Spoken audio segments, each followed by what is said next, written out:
Good afternoon. A lot happening in the Middle East.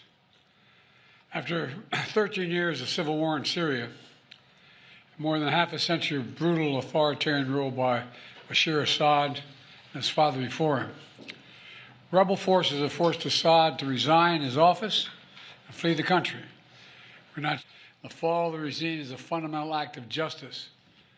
It's a moment of historic opportunity for the long-suffering people of Syria to build a better future for their proud country. It's also a moment of risk and uncertainty.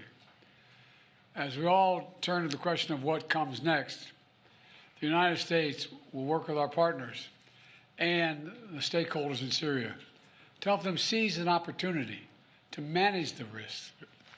You know, for years, the main backers of Assad have been Iran, Hezbollah, and Russia.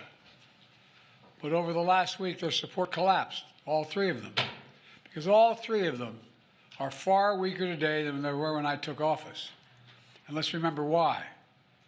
After Hamas attacked Israel on October the 7th, 2023, when much of the world responded with horror, Iran and its proxies chose to launch a multi-front war against Israel.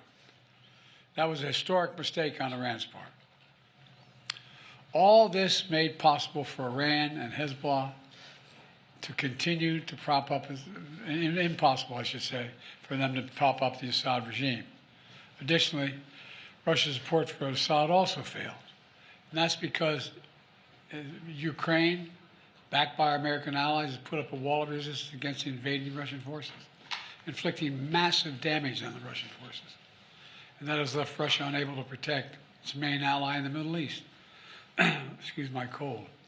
The upshot for all this is, for the first time ever, neither Russia nor Iran nor Hezbollah could defend this abhorrent regime in Syria.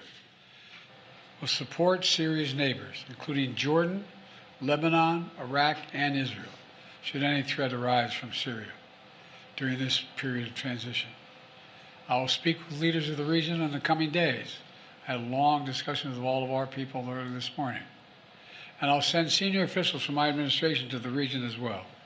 Second, we will help ensure stability in eastern Syria, protecting any personnel, our personnel, against any threats, and will remain our mission against ISIS will be maintained, including the security of detention facilities where ISIS fighters are being held as prisoners.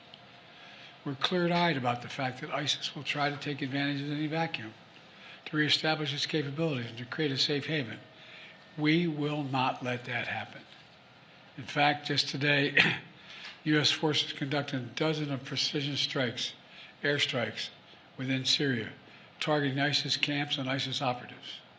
Third, we will engage with all Syrian groups, including within the process led by the United Nations, to establish a transition away from the Assad regime toward independent, sovereign, independent, I want to say it again, sovereign Syria, with a new constitution, a new government that serves all Syrians.